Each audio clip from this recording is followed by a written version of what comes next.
Now it's a very special moment in the conference because in this case we are not flying to Russia because they already came to Berlin.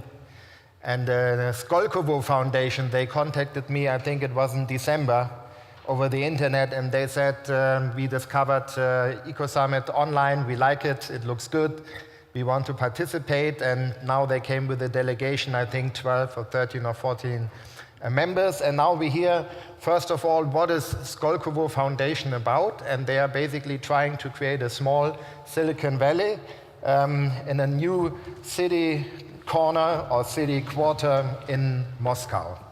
This is for you, Oleg. Yeah. Oleg Pertsovskiy of Skolkovo Foundation. Yeah. Thank you. Thank you, Jan. As you understood, I represent the Skolkovo Foundation. It is the Institute of Development created in 2010 by the Russian government in order to promote innovations in Russia, technological innovations.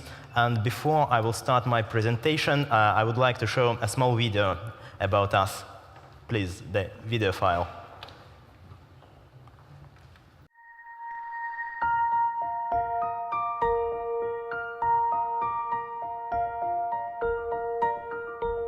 The world is a truly amazing place. The Earth is a magnificent classroom. If we keep our minds open, we'll never stop learning. When nature's elements work together, magic happens, inspiring us to look for ways to make life even better. Nature certainly knows how to deliver, making a world that is greater than the sum of its parts. In Skolkovo, everything is in place so that together we can shape the future, change lives for the better, find new energy, reimagine the world. Thank you, and now the presentation.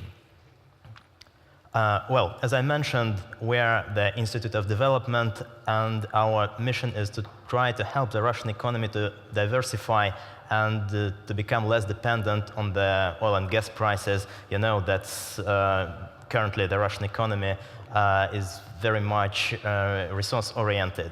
And so there's the diversification and increase of the cooperation and the technological cooperation with other countries is very important in this process, and we are here to help Russia to do something in this field.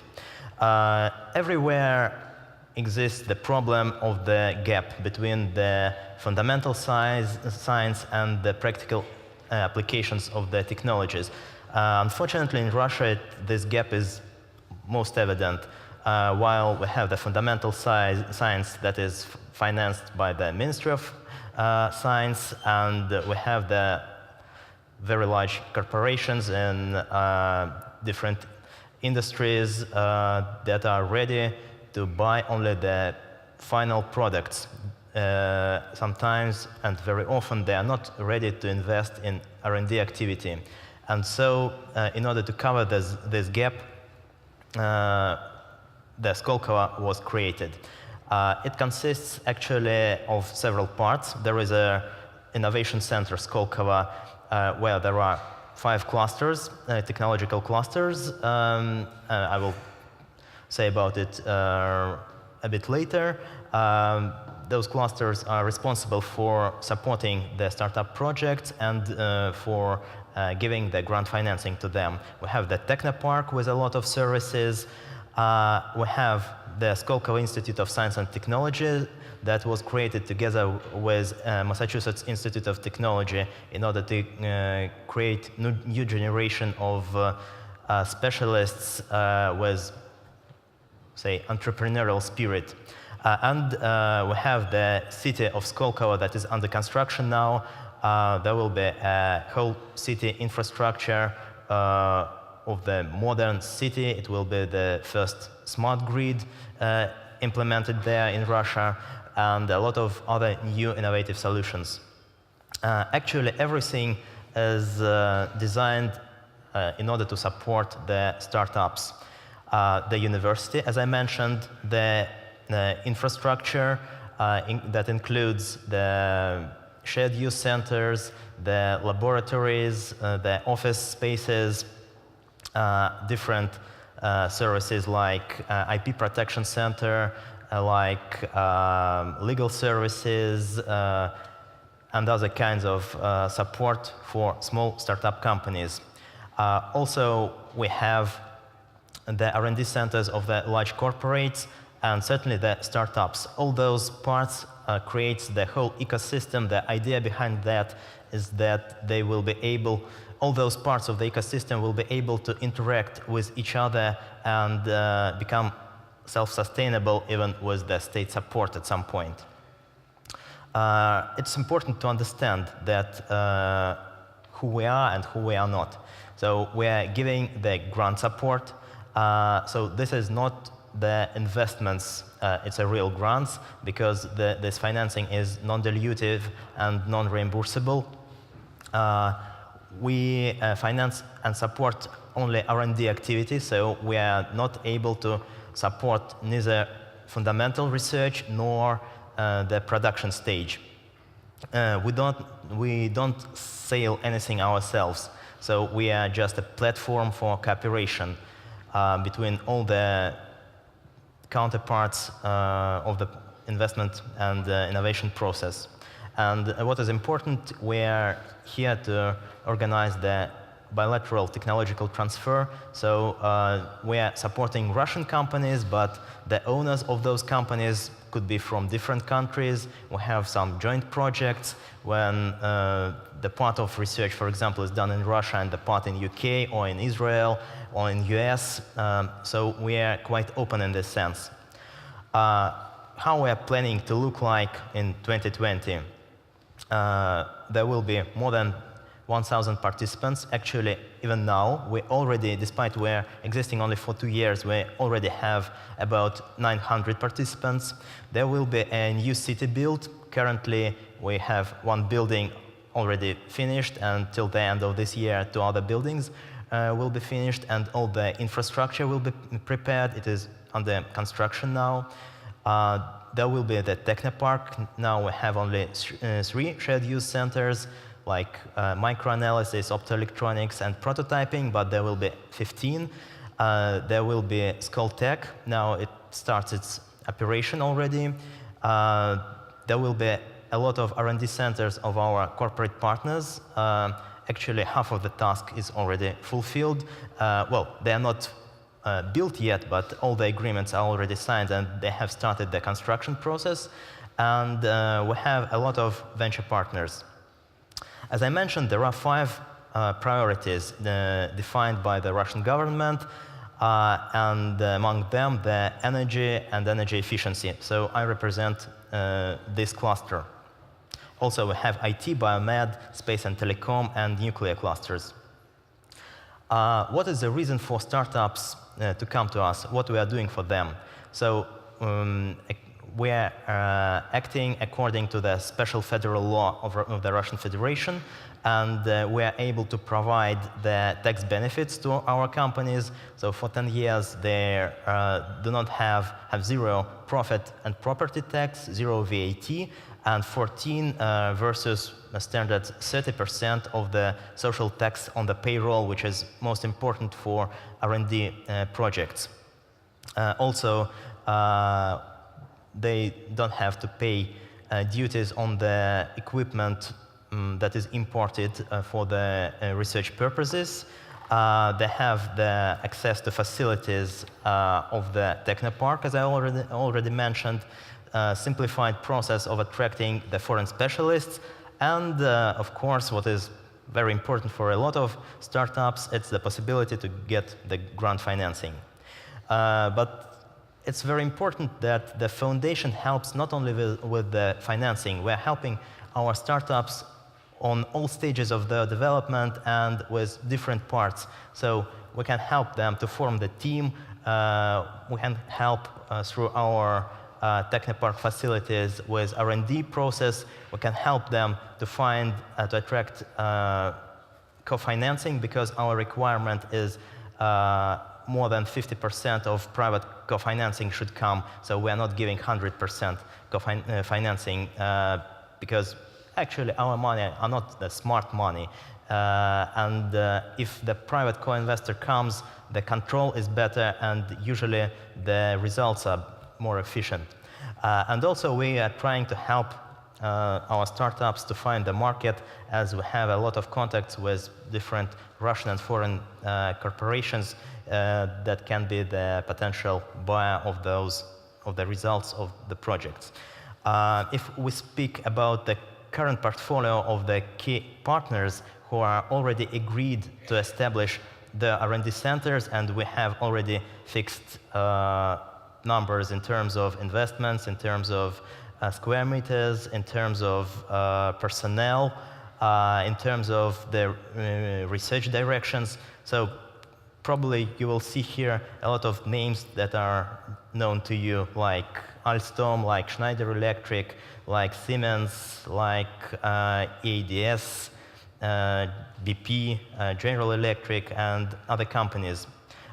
Probably also you know some of the Russian names like Rosneft, like Lukoil, like Tatneft, like Interrow US, like Federal Grid Company, and others. Now, everything I have described is the same for all the clusters. Now I will turn to our cluster, the energy efficiency.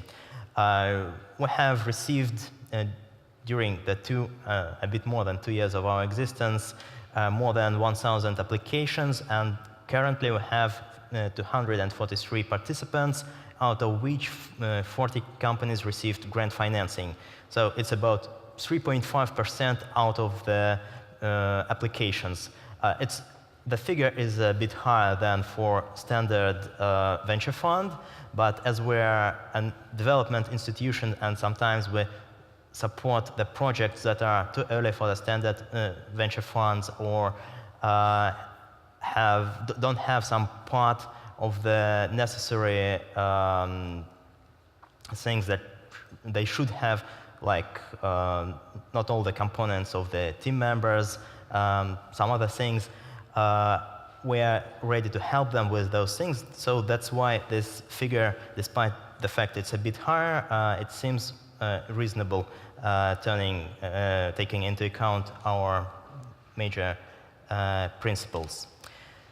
If we speak about energy efficiency, it might be like around everything. So we decided to make some directions, as we need to be a bit more specific. The directions are quite broad, but nevertheless we have the panels of experts for each of the directions. So if we look at the high levels, these are the fossil fuels generation, the renewables, all types of renewables generation, the energy accumulation, the energy transmission, distribution, and transformation.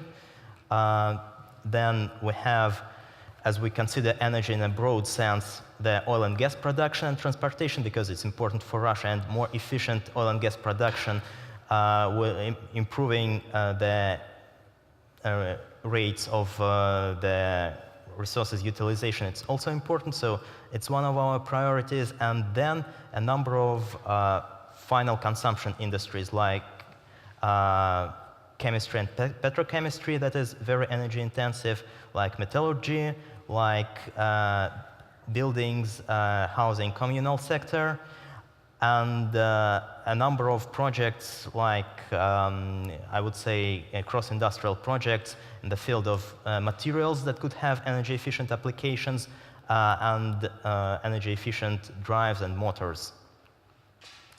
Currently, we already have some, I would say, centers of competence.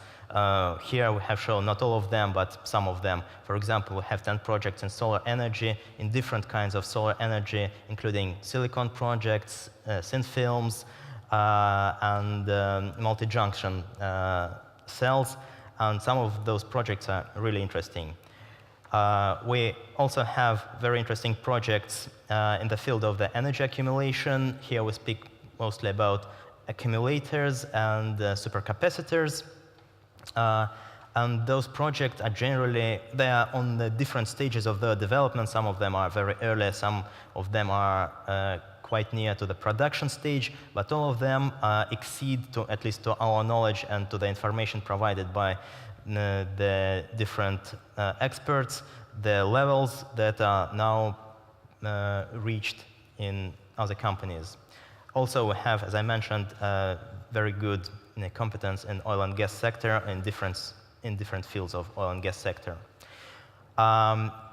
Finally, I will show a few examples of the projects that are that could be considered successful ones. For not only in the green field, in the clean tech, because, well, for obvious reasons in Russia it's easier to work with oil and gas projects.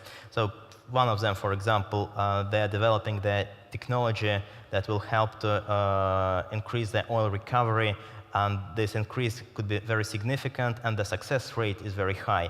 And this company has already established its subsidiary in Houston, for example, and they're already implementing the technology both in Russia and in US, currently for the vertical wells, but now they're finishing the technology for the horizontal wells that don't have any competitors for the moment. Another technology in oil and gas downstream, the first was about upstream, this is about downstream. The gasoline production that combines different stages of the production and allows to decrease the capital costs about 3 times. So they already have the prototypes, and they have already signed the first contracts both in Russia and in one foreign country for implementing the technology there. This technology is about the supercapacitors. They have already reached the level for the prototype of 35 watt-hour per kilogram. That is quite significant. And they have tested in the independent laboratory. It's our requirement to do this, and I hope that they soon will come to the market. This technology is about generation from the wave power. Now they're testing it in the UK, in Glasgow University, and now they already have the full-scale prototype. Some cells of this network were already tested in Cork University. So this project is oriented directly to the European market, where you have the green tariffs, the feed-in tariffs, and so it's much more economically efficient to implement it here. This project is about the heat exchange. As Russia has very lot of centralized district heating systems, it is not common to Europe, but in Germany, in Finland, in some other countries, there are similar technologies. So they're able to improve the heat exchange about 2 times, heat exchange efficiency. So actually, I just shown those projects to show how different projects we have, and all of them are moving forward. And here is a picture of the cluster ecosystem at the moment.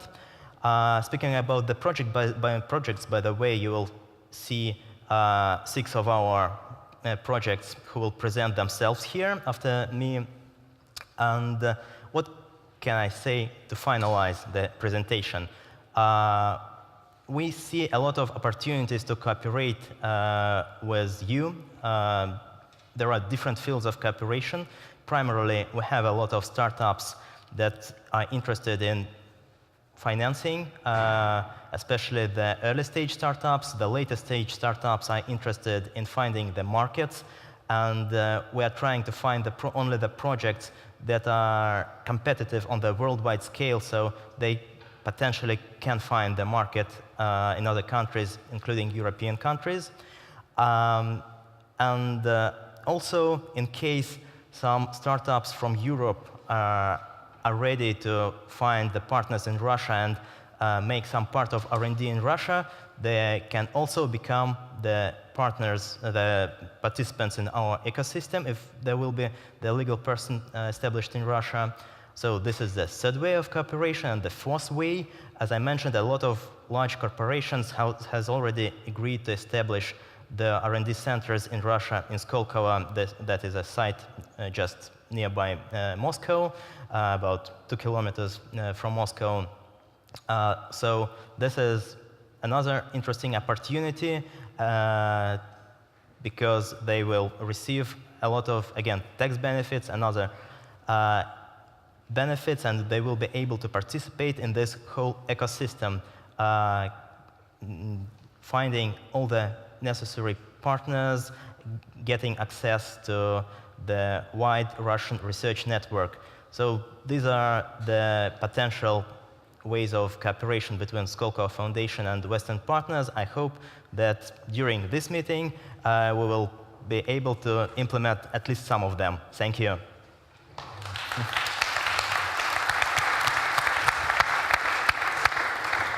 Oleg, spasiba. Yeah.